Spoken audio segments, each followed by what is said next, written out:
Hey everyone, and welcome back to my Rebel channel. I am ready to rev about Real Housewives of Atlanta season 15 episode 2, Sisters Before Misters. And I'm gonna be honest with y'all, one of those sisters is taking the Mr. side, but I guess she didn't get the memo of this title for this episode. And I also want to talk about this. They did not give us the taglines again. Am I the only one who noticed that? Maybe they're going to give us that around episode 3 or 4, and I will review that because I feel like... So I went ahead and hopped back on in because if you already know and you have not seen my last video, I already talked about how I did not know what direction I really wanted to take the channel when it comes to my editing and different things like that. So I was trying to see if I want to do the same thing or something different. So when you hear me say I noticed the women did not have taglines, this was literally before they dropped the taglines. I already reviewed that. If you want to see that review, I will have that in the description so that you can go ahead and watch that and give your commentary. Let me know what you would have changed because I'm going to be honest, I already stated that I felt like the taglines weren't that great. But yes, in this video we are going to review episode 2 and episode 3, A Star Is Born, and I am actually going to have the timestamp in the video. So if you don't want to waste your time watching episode 2, go ahead and skip forward to episode 3. So yeah, instead of that whole spiel that I already had did for the clip, because I actually had episode 2 ready, I just didn't edit it because I didn't know how I wanted to take that in that direction. I'm actually going to cut the rest of that out and go ahead and not waste your time and get into Kenya. You're going to fall into that Giselle category today for me.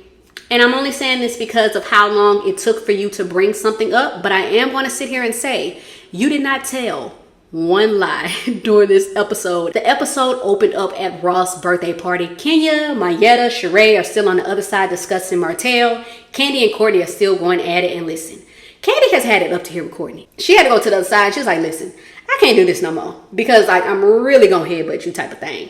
And then you have Kenya and Sheree discussing Martell. Kenya lets us know that I believe she said it was 6 months ago, that maybe it was 6 months ago when he sent that. And they made me think like, okay, 6 months ago, when you think about the time frame of them filming and in the reunion and how everything goes, that would put it right before the reunion, right? Why did you wait so long to bring that up? Giselle did that last season about some stuff, even if it, we know Giselle wasn't telling the truth. But even if it was, why did you wait so long to bring it up? It's giving, let me make this a part of my storyline type of thing. But I will say, she did not tell one lie, and this is why I say that. Sheree calls Martell over there. He comes over, she lets him know that he's the topic of discussion because people feel like he's seeing somebody else in Atlanta. He literally says, and I quote, "Every time I come to Atlanta, I'm always with you." So the other person got the short end of the stick. And that made me like, red flag. Because, sir, every time you come to Atlanta, so what happens when you're not in Atlanta? Who are you seeing? What do you have going on? And then he says the other person got the short end of the stick, so letting me know that you're acknowledging that there's somebody else. You could have literally sat there and said, I ain't with nobody. I ain't with nobody in Atlanta. I ain't with nobody outside Atlanta. You could have clarified it way better than what you did. Then we see Sheree said they were trying to ruffle her feathers. And I have to say this now because this happens later on in the episode, but it kind of correlates to this. Ma'am, they can't ruffle feathers if you already knew about it, because she already said that she knew about it later on in the episode when they were discussing that in her confessional, but clearly you didn't, and I'm going to get into that also. Then we see Mayetta ask, are you sure that's not another woman? And he was like, no, there never was. And Mayetta says, say less. So that lets me know it's something else to this story. I hope production does not cut that out for the sake of something else, because I want to know, what does Mayetta have? What is the say less? You know what I'm saying? But then we also see Kandi and them stepping to the side. Sonya goes and check on her after she has already checked on Courtney. Kandi says she's all right. She just wants to know, why was Courtney doing the most? Why was she bopping her head? And then production adding that bobblehead on the side is comedic relief type of thing. But I also felt like Sonya, while you did agree with her, you did say, oh, I just met her at Sheree's house. And we heard Don Juan say, well, of course, this is why she's doing that. She's Sheree's friend. And it made me like, yeah, that's why she did that. Either that or it was simply Courtney just wanted her moment. But Sonya, I agree with Kandi here.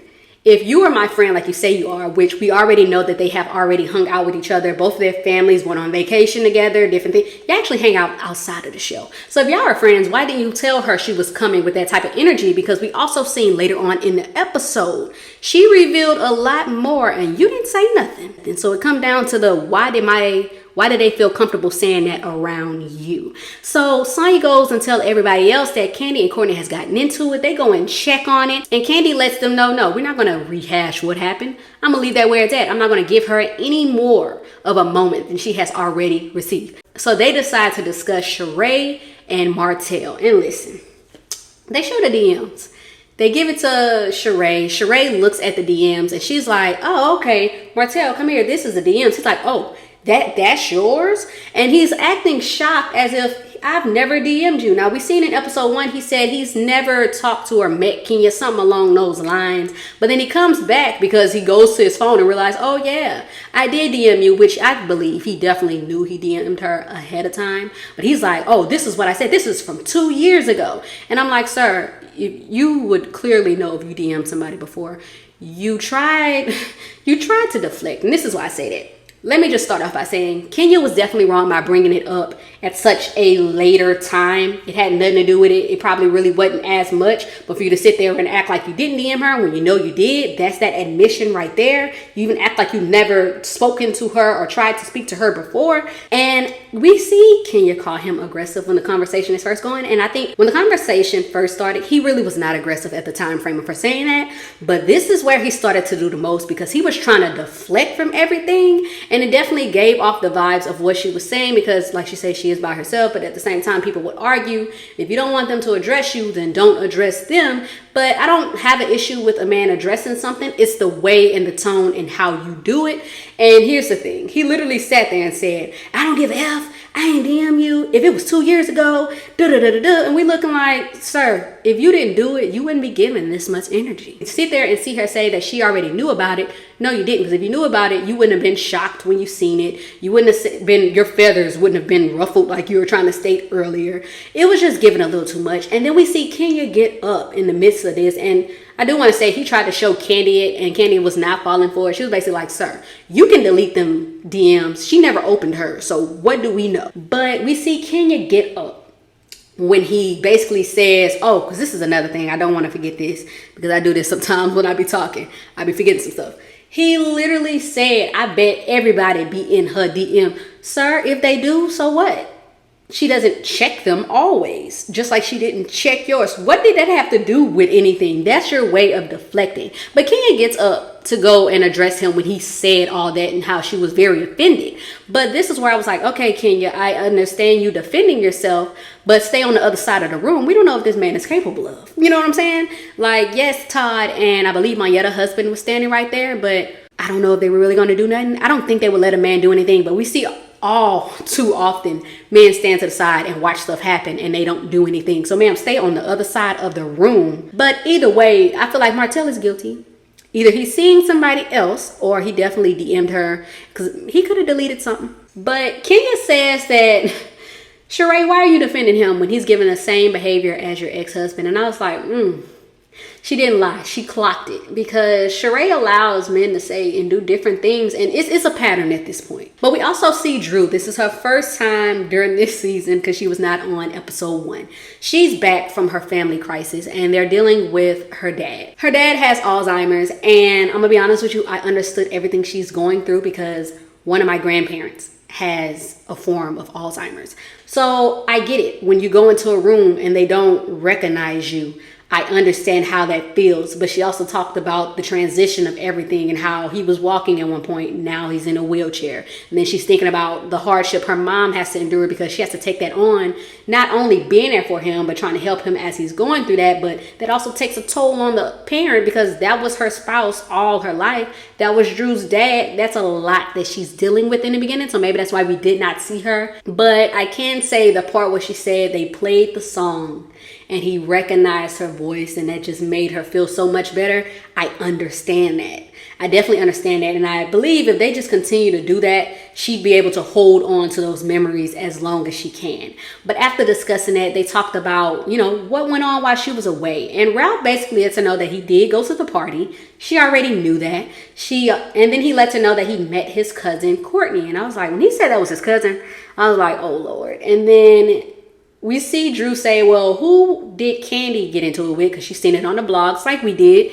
And he let him know that he believed it was his cousin. And she was like, oh, not the Pittman. Like, y'all just like to fight. And I was like, wait, Ralph gives me a lot of things, but he does not give me a fighter. So who do Ralph be getting into it with? And what does that look like? Because he doesn't give me fighter vibes. But then they talk about the music, and we know that she dropped a single whenever she did. I was about to say Watch What Happens Live, and she was not on there for that single that if she did, I didn't watch it. But she was on Kandi's Speak On It, and they played a single before. So we know she has a voice on her. She can sing. But we can definitely see her getting back into that. She lets us know that she was on Slip and Slide Records, signing them at one point in a girl group. And I was like, I didn't know that. I never knew she was in a girl group. I knew her for her acting roles. And a lot of times, a good percentage was for the singing portions and the other percentage was for the acting. So I knew she can actually sing. And then she lets us know that Ralph does the writing and production. And she feels like basically music saved their marriage to her. And I was like, oh, okay. And it's not that it really just saved her marriage. It's just that it put everything on the back burner for the time being because they were more focused on that, bonding, date nights, different things like that. She even said in the confessional that that was the happiest or the best their marriage has been in the past, 3 or 4 years or something like that. And I will say that didn't age well because we already know they're going through a divorce. And that just kind of showed that not focusing on the problems did not help anything at all. But then we have Sonya and Kandi having their sit down. And like I said, we learn about their friendship, them going to Disney together, both of their families. And then Sonya decides to let us know that Ross is ready to get their house back. He wants their lives back. And it's not just Ross, her sister, the husband, and then you have the mom, the dad, her mom and dad. Everybody's ready to do their own thing except for Sonya. She feels like there's so much more that they can achieve together. And I was like, Sonya, y'all can still achieve that without them being in your home. Think about your marriage first. You know what I'm saying? And then it kind of makes me wonder, why don't you want to be in the home by yourself? What is that really about? And then we see Kandi basically say she has a lot going on and so much she has to tackle. And she talks about how Todd is trying to open more businesses and do different things. And she says he feels like she doesn't support him. And if your spouse says they feel like you don't support them, honestly, that's where you got to pick it up and be like, okay, let me show you that I'm really here to support you. But later on in the episode, we definitely seen some things. And I was like, is it really that she doesn't support or she's being wise? And I'm going to explain that a little later. So we also learned that Sonya wasn't a real friend. Shocker. Maybe for me, maybe not for y'all. But I say that because we learned that they talked about the party and they discussed Courtney. Sonya lets Kandi know that Courtney had a lot to say about her. Courtney told her and Sheree that they went somewhere. Kandi put the place on her story. The next week, everybody came. They were ghetto. And Kandi asked the question that I feel like anybody should ask. Why did they feel comfortable telling you that? And did you defend me? We see Sonya say that she defended her, and we know she didn't. Production came in with the clip as she lapped it off with Sheree. Sonya also said in her confessional that Courtney didn't call Kandi ghetto. She said the crowd was ghetto. I was like, girl, that's the semantics. She said the crowd that she brings in is ghetto. You knew what she was saying. You wasn't being a good friend in that moment. Then we get the mini clips. We see Marlo and her nephew, they're getting the clothes together. And she's basically like, I taught you well, because he chose the right shoes with the suit. And then we have Drew about to do her drop it with Drew. They're about to work out while they're cooking breakfast for the kids or something like that. We also see Sonya on the phone with Ross, and she's basically saying he's been gone. He's in Austin. He's doing the stuff for the business. He's not at home as often. And she feels like, well, how are we supposed to, work on this baby like you want to, and you're not here? And it kind of goes with her reasoning for not wanting to have another baby that she talked about last season, and they're supposed to make time for that or whatever. And then we have the scene that I told y'all I think Kandi is trying to be wise, and this is why I say that. Her and her husband go to Blaze. We learned that Blaze is currently going through some hardships because everything that went on with the pandemic and different things like that. I feel like the pandemic has hurt a lot of different businesses, so they're trying to thrive again. And we also learned that he wants to open more restaurants, and this is why I think she's being wise when it comes to that. If you have a business that's not doing that well, you can't afford to keep taking, I'm not saying they're taking L's, but technically you took a L when it comes to that. So in order to rise above that, you can't take on extra stuff knowing I need to get this right first. And we know that with each of the restaurants they currently have, there's different things that they're trying to fix. Like, we all watch Kandi and the Gang. Like, why did they bring that back? That's another thing. I don't know why they didn't bring that back, but that's for like a whole nother type of discussion. Melvin comes in, we see Philip. He had his arm in a sling. And then we also saw Philip. And I was like, hey, Philip, look at him. You know, if you watch Kandi and the Gang, you know who Philip is or whatever. But production was what everybody was thinking. We seen the stuff on social media. We seen the news. But we don't fully know what all happened at the restaurant. We just knew that there was. And then we see the producer come over and he's like, hey, we're not going to ignore this elephant in the room. Like, why is his arm in a sling? Or we're not going to discuss that. And we learned they didn't want to talk about it because of legal reasons. And while I understand that, I guess they cleared all that up because Kandi decided to talk about it in her confessional. And she lets us know that one of the people that worked there, they were drunk. They're not doing what they were supposed to do. You brought him outside so they can have a conversation. Things escalated, and that's how that happened. And I was like, that's very dangerous. We even see the women in their confessional say that the crime in Atlanta has gone up. We also seen Todd say, you know, he keeps opening more restaurants because it's a money thing. This is the most money he has ever made, which is true. But it kind of goes back to what I said not that long ago. Like, you got to know when to scale back so you can continue to make, you know, not just money, but great business decisions. We have Kenya meeting with Akila, one of her friends who is like a wife of an NFL player, and their kids were excited to see each other. So that lets me know that they definitely hang out more often. I feel like you can't fake something like that. That was very natural. And they're playing tennis. The kids are doing their thing. They're having a good time. And then afterwards, they decide to discuss what happened at the party. And I'm not going to rehash that too much because, listen, we also see Sheree and Sonya talking. And this is why I say that. I kind of said it in the very beginning of this video. I broke down how I felt. So I feel like what different people are saying, while there's some truth to some parts it's like, really? Because like, we see Sheree tell Sonya that Kenya is always calling people aggressive. And of course, because Kenya isn't there, Sonya is agreeing. Sonya is agreeing, and she's like, oh yeah, same way she did my husband. And while she does use the word aggressive a lot, and I'm not gonna lie, she calls a lot of men aggressive. Sometimes she's right, sometimes she's wrong. It's just this time I feel like she happened to be right. Now the time frame of when she first said it, no, but eventually he was. But I guess that's the man. Kenya's talking to Akila, and she lets her know she kind of envies her marriage.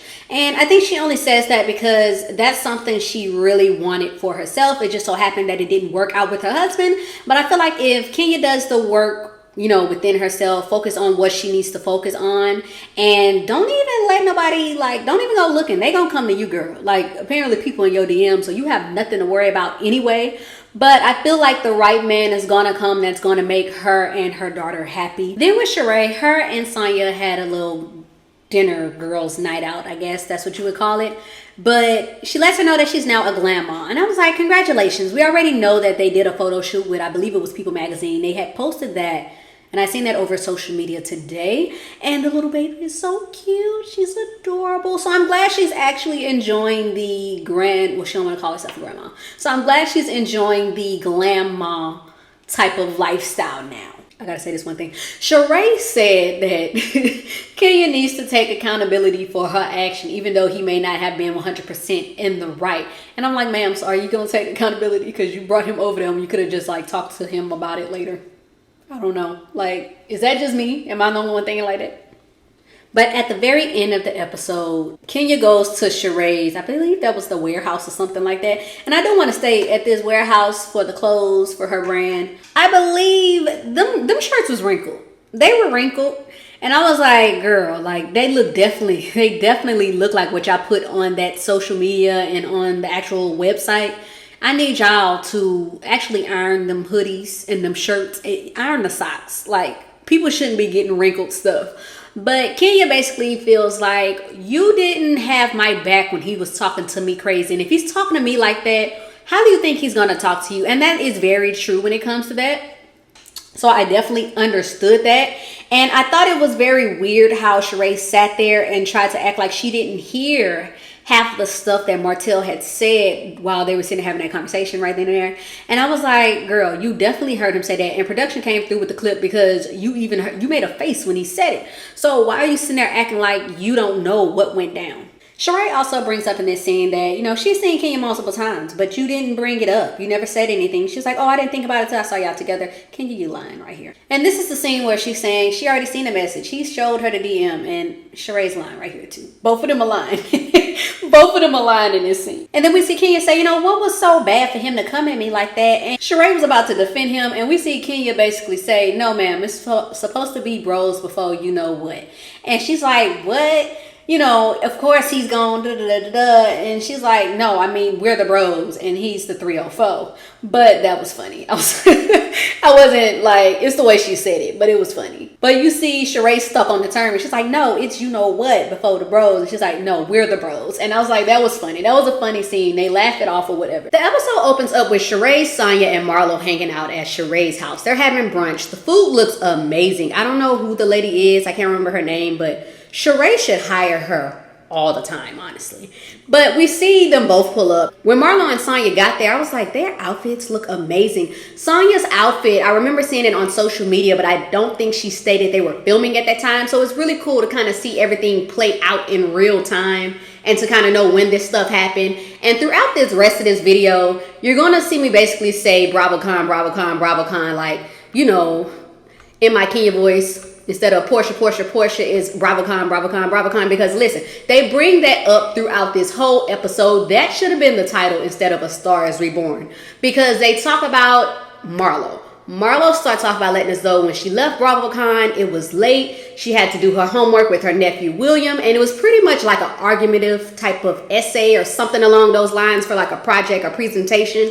And listen, if you have kids, nieces and nephews, maybe you tutor kids, you already know what Marlo was going through at that moment because the younger kids feel like they know everything. And it's like, hey, I've been here. I'm trying to help you. But she did say by them having that life coach that they have, that has helped her because the old her would have really just gone off. But she kind of settled back a little bit and reeled it in. So I was like, okay, Marlo, that's a good thing. Then we see them talk about Sonya.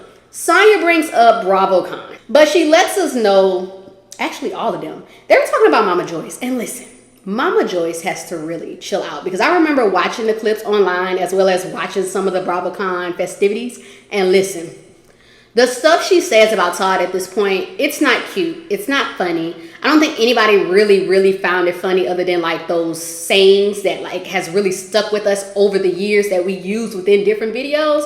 But at this point, Kandi and Todd has been married for like, 10 years? You have to stop. And I know some people are going to say, that's Kandi's mom. She's going to defend her, different things like that. And we know that Kandi feels some type of way about it. But honestly, at this point, we know Kandi's going to bring it up later. But at this point, get her off of TV. Because that was distasteful when I seen the clip a while back. So I was like, man, she's still saying this stuff? Like, Mama Joy's got to chill. Then we see Sonya bring up the issue with her and Drew from last season. Now, she lets us know that Drew did reach out to her to extend the olive branch, but she said the stuff on the stage like, did you have a hard time with me or did you try to pull a hard time? How did she say it? I don't want to quote it. Yes, she said, did I give you a hard time or were you trying to get a hard time from me? And listen, did she lie? She didn't tell not one lie because if y'all watch my old clips, I already said Sonya. Wow, listen, yes, she tried to extend the olive branch, but if you bring it up, which we know they're going to talk about it on the stage because they're talking about everything that happened that past season, but you responded. So she kind of responded and said, so did I give you a hard time or were you trying to have one from me? Because listen, I was here for Sonya in the beginning last season. I understood why she may not have liked certain things because yes, if a friend does this, what makes you think they're not going to do that to you? But it's the way she went about it and how she handled it that kind of had me like, okay, you're flip-flopping and you don't really have an issue. Things didn't add up. And I even showed that in my season recap. I'll put that in the description for y'all if y'all want to watch it or if you care or not. But I was like, Sonya, don't try to make it seem like she just said it to say it. You know why she said it. And I will say that Marlo's comment about where she was going, where Drew was going with the one glove like she was Michael Jackson, I thought that was actually funny. And then also in her confessional, we did see her bring up the stuff about Mama Joyce when they were talking about the stuff she said. Like she said, the streets are talking and it Like she whispered it, but it's funny because we all know Mama Joyce used to say that a lot. But within that, I think that was all that had happened that scene. But then we see Drew and Ralph, and they're trying to have like a date, a real date versus being in the studio. So they're doing rock climbing. Drew falls a little bit because of the nails. And listen, girl, you should have popped them nails off before you went, because I know that had to hurt. She ended up beating Ralph to the top whenever they redid it. And then we see them talk about the music. We learned that they sold, I believe it was 30 to 50,000 copies, or if it's not copies, they had it in streams. And listen, to say that they barely promoted it, they're not on a label, I think that is actually good. It's not great, but it's actually good. So when we see him say, that's not good, I was like, okay, Ralph, we kind of know that, but at the same time, this is where you're supposed to like encourage your wife. We learned that the only reason it didn't really do good is because he really didn't promote it. And yes, they're promoting it themselves, so that lets me know if you did like 30 to 50,000 and nobody promoted, then clearly if you would have promoted that, that would have doubled. You could have did like 100,000 within streams or something like that. Because listen, there are plenty of artists that are out here currently, and when you hear them about them dropping albums and different things like that, some of them aren't selling like that. So if she's selling that within streams, and that's what some artists are getting based off of that, or you know what I'm saying, Drew isn't that far off. So it's not like that bad. He says they're like Ike and Tina, and I was like, sir, that is a terrible concept to use. Why would you want to be like Ike and Tina? We all seen the movie. And then we see Drew say maybe he bumped his head when he was coming down from the rocks, but I would have thought we were Jay and Beyonce. And listen to this. I am tired. Maybe it's just me. I am tired of people using Beyonce, Jay-Z as if like it's the end all be all for relationships. Every relationship has problems. It's just that they have money, so things look a little different. You know what I'm saying? They build or whatever, but please stop using them as that example like it's perfect when it's not. And even if it was that, honestly, like let's say we were to use the Jay and Beyonce type of thing, I wouldn't say they're like Jay and Beyonce. A lot of people just love to use that, but yeah. So within this scene, we see Ralph say that when they were at BravoCon, because they were talking about BravoCon at this time, I told y'all everybody was talking about BravoCon in every scene. He was saying when they were there, people was like, Ralph, gaslight me. And I'm like, that is not a good thing. Like, that is not a good thing at all. And whoever said that, please go have some seats. Go have some seats, because that is really not like, who wants to be gaslit? I don't know anybody that would really want that to happen. And then he said it like it was a badge of honor. Like, sir, your priorities is really backwards. Then we have Kenya. Kenya is on her boss woman vibes, but listen, the way Kenya talked to that man on the phone, I don't care who you are. There's ways you talk to people when you handle businesses. Like, listen, there's a way you can say like, hey, I needed this from you time ago. I really need this within 3 minutes. I need those dimensions ASAP. Because listen, talking to him like that, it's not good at all. I don't like that. Businesses can be stressful, but we have to keep in mind how we talk to people. But then we see Monyetta. She FaceTimes Monyetta, or Monyetta FaceTimes her. It's one or the other. But I did not know Monyetta is a choreographer. Like, that was news to me. I honestly, before the show, I only knew her for the stuff with Neo at that time. So I did not know that she was into that. So I think we're going to see more about that this whole season or something like that. But we know Kenya definitely asked her to do choreography for the Magic City Classic. And she said she wanted it to be based off of HBCUs and stuff. We learned Monyetta went to HBCU. And I was like, okay, girl, I went to HBCU too. HBCU culture is very different. So I am excited to see what she pulls together when it comes to that. But we know she's going to do that with the band whenever she's there. And it kind of reminded me of that season she came in with a marching band, which was so messed up at this time. This is when I was like, Kenya was doing the most. When she came into Marlo's event with the band, talking about some Kenya Moore hair care. But this is going to be that upgraded version, and she's going to go about it the right way. Kandi makes it to her building, and when she pulled up, y'all, I was trying to figure out what Kandi got on. Like, she's going to the basketball game, and listen, I'm a fashion girl. I like fashion or whatever. When I go anywhere, I like to step out if I can, so I understand. But her outfit, I was looking like, Kandi, what is this? I was just like, Kandi, what is all this? But her and Don Juan go over everything that she has to do that's like immediate. And when they run down the list, he has to remind her, you have to put in the same effort in Todd's movie that you put into your businesses. And I definitely agree. because I believe it was like, what season was this? This was when Todd kind of first got into the picture, and I remember watching it, and she didn't want him to really do much. She wanted him to work with her, and he did that. So I feel like Kandi, yeah, listen to what he has to say. Be all on board the same way he was on board for everything else. Make sure you make that time. And with that immediate list, I guess some stuff scaled back to make sure you have that time, because we already seen Todd say that she's too busy. We seen Ace say, hey, I need your help with this, and it's okay, I have this person to help me, but I want you to do it. So, just make that extra time. Actually, as I'm looking at that list, a lot of that is very important. Now, I will say, build this new restaurant. I probably would say hold off on that. That'll be the one they can scale back on until they get Blaze to do what it needs to do. Mayetta comes in and they start to talk about the piano lesson. And listen, I'm glad they found success with that, because she did talk about with the last play they tried to do and how everything went. She was devastated when it came to that. So I'm glad she's having her success there. And then they start to talk about BravoCon. That's not the last time y'all gonna hear me say that. They talk about the dynamic duo stand, and Kandi basically saying Don Juan will be the one to be over the money because she know her mom is not gonna do Todd right. They talk about the different questions that they ask Mama Joyce. We know BravoCon is where they get a little messy and they ask the stuff about what happened during that season or the past season. They gonna bring up what they can to get the best out of whatever to have on the show. And Kandi, like I said last time, just get your mom off of TV. Kandi says she has not called her mom since she left. And of course, Don Juan and Mayetta says, her mom is in the wrong.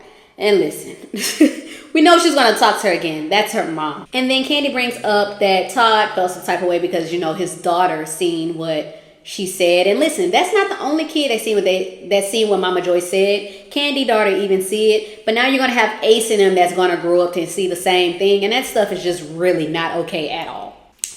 Candace calls Drew. She lets her know that, hey, Shamari couldn't be on my show, so I want you to come in. I want you to do your part. And I was like, y'all remember Shamari?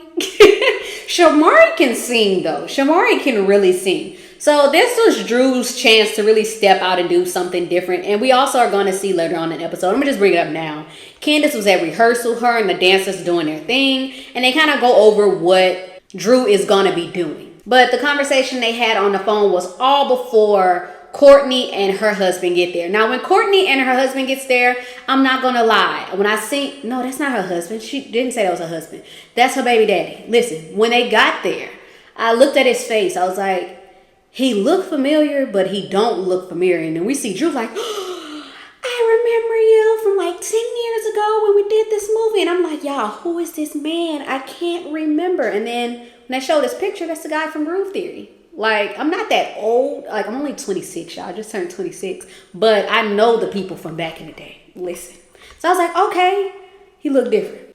But I will say, because that's her baby daddy and her daughter is like literally 2 years younger than me, my parents, and she said they co-parent. When my parents co-parented, they came together for different things when it pertained to me. How is this pertaining to their daughter, and why is he there? Am I the only one trying to figure that out? Like, why is he really there? That didn't make sense. Like, is that y'all way of saying y'all kind of trying to see if things work out, but y'all don't want to put a title on it? I don't know. It just didn't make sense. Like, why would the co-parenting be there and y'all daughter is like 24 when it comes to y'all coming to this type of outing? Then we see Drew trying to be messy. And y'all, this is what people be talking about when they just be doing stuff and it just don't make sense in this moment. And Drew, I'm going to have to call you out on it right now, because why did you call Kandi when Courtney got there? You already know there was an issue. Ralph already told you there was an issue. And then I was Kandi. Listen, I'd have been looking too like, okay, and why are you calling me about this? What does that have to do with why you call me? Like, you know what I'm saying? It didn't make sense. You're trying to get something going or to get her to say something, and it just didn't work. In the end, it kind of made Drew look crazy. But then we also see her tell Kandi that, hey, Candace just called me. I'm going to be on the stage with her, singing different things like that. And it kind of changes the mood. And Kandi is excited for her. I cannot. I had to go back and watch some stuff to make sure I didn't forget nothing. Y'all, I cannot finish this video without talking about the portion whenever Drew lets Courtney know she's about to call Kandi. The way production added in, the way production added in Kandi's part, listen, I'm gonna try to find that clip so I can add it in here. That was funny because when you hear that, that's probably what was really going through her mind at that time. But then they have to sit down, they about to have dinner. And then Drew invites Courtney to come to the rehearsal with her on a Monday or whatever. And Courtney says, of course I'll be there as long as it doesn't make anybody uncomfortable. And I don't think anybody's really going to be uncomfortable. But, Drew is like, no, of course not. Nobody else is really going to be there. Then we see Courtney say that at the event, she was talking to Sonya. And she said, at Sheree's house, you said I should confront her. And then she said that Sonya said, I didn't say that. Tell me if I'm wrong, but didn't Sonya say, yeah, you talked about it there, but it's the way you did it that was wrong? She didn't say that you shouldn't have talked to her about it there. That's where listen, Sonya flip-flops a lot, but this is where Courtney, you brought the information right here back wrong. Like, she didn't even say that. And then we see Drew bring up, you got to be careful with that because of da-da-da-da-da. But in this instance, Drew is different from what Courtney is saying because Sonya did not say, I didn't tell you to say that. She literally said, it's how you said it. You talked about it at Sheree's house. Then we have Marlo and her nephews. They're going shopping. One of the nephews brings up that the other one wants $1,000 pair of shoes for Christmas. And Marlo's like, you better have straight A's. And in my mind, I was thinking, yes, you reward great behavior, but $1,000 for a pair of shoes? Ooh, baby. It wouldn't be me, but listen, if it works for them, that works for them. They pull up to the mall, and I was like, okay, Marlo. Marlo said, oh, no, we're not going to shop it in. They're bringing everything to us. I was like, okay. Then we also see Marlo bring up how she's protective over her nephews because of how cruel this world is. And listen, if you aren't paying attention to everything that's going on, this world is it's more than cruel. It's demonic to me when you see the different things that people will do. And we see her talking about how one of her nephews passed away, I believe it was 2 years ago. And I know that has to be hard for her. And we're going to see this come up later on in the episode. But she lets us know what happened to her oldest nephew is the reason why she is the way she is with the ones that are still here today. And I don't want to forget, she did say she lost the older nephew due to gun violence. And I say that because that's very important when we get to the last scene for episode 3. Then we see everybody pulling up to the event. We see Dr. Heavenly and her daughter. I'm like, okay, I better bring in the people from Married to Medicine. Married to Medicine. When is Married to Medicine coming back, y'all? I really want to know. I didn't like some of the stuff from last season, but they actually have a good show and the storylines are constantly moving. If you blink, you miss something on their show. But everybody makes it there. We know a lot of them still do not see it for Marlo. We see Sonya ask Mayetta, what's up with them? Mayetta brings up something that Marlo said last season. And I guess she's bringing this up because she didn't see it until we seen it, when she watched the playback. So I guess that's why she feels some type of way. Is it something to really have an issue about? Probably not. It's something that could have been nipped in the bud whenever they first seen each other. Courtney makes it there. Of course, she's only really embraced by Marlo, and some of them just felt some type of way about how she handled some stuff. And then we learned that Sheree isn't going to be there because she's under the weather. And the way production added that laugh with the lightning, I thought that was funny. I feel like production is getting a lot better with how they edit the shows. But Candice did really good. Sang well, the dancers danced or whatever. Then she brings out Drew. Now, Drew actually did good. I'm going to give her credit. But when the women said that she was up there, no, let me start off with Sonya. When Sonya said her race was longer than the amount of time that she was up there, I didn't realize how short that time frame was for Drew to be on that stage. It really was less than what she ran. That was crazy. But like Drew said, it wasn't her show to really do the most. So if I want to get my feet wet and get back out there, this is how I got to start. So, hey, everybody got to start somewhere. And then we see Kenya bring up, she was just doo-whooping up there. But it's funny. But listen, Drew did what needed to be done on her part. And then after all that, the women go backstage. And that's where the questions start to flow. The women tell Drew that they are proud of her. They just wish they would have seen more. They let her know that even Sonya was cheering for her. They begin to go not really back and forth, but they talk about their issues. And I don't want to keep rehashing that thing because, listen, it is what it is. Get over it. She said something about it because you said it on the stage. Now, when Sonya said the issue is the hair flip thing, I understand that because you don't flip your hair in anybody's face. But listen, production, I had some grievances with that last season. We have never seen what led to that and what happened after that hair flip. I hate when production shows something and then we don't see it during the season. But we also seen Drew say she thought their issue was when she did the t-shirts thing. She let her know she didn't even see that till afterwards and different stuff like that. But they choose to leave that where it is and kind of start new. Then they get on the topic of Courtney and Kandi. And they let it be known that Courtney said that Kandi brings the ghetto. And I already said from last episode what I thought about that. Courtney doubled down. She said, no, this is what I said, basically. And she reiterates it, but she says, you know, I'm from the ghetto. I have no problem with that. And it sounded like you did. It sounded like you did in that last episode. Like you said it to kind of talk down. And that's what I didn't like. And we see Kandi get into it. She's like, you should never look down on the places that you come from. And I was like, oh, okay. She bringing it, which is true. Did it need that much energy? Probably not. But hey, Courtney be coming with that energy. And we see Courtney say, you know, you're really triggered. And maybe she's triggered because people, once they actually make it, like we want to see people successful. I love to see people have success. But just because you have success doesn't mean you have to talk down on certain people that may not have that success because different things may stop them from doing that or who knows. But we see Kandi taking that. She say, bottom line, she brings everybody out, which is true. She definitely does. It doesn't matter what background you come from. Kandi bring those people out. Then we see Sonya say, in the spirit of talking things out, Mayetta, you said you had an issue with Marlo. When Mayetta explained the issue, I was Marlo.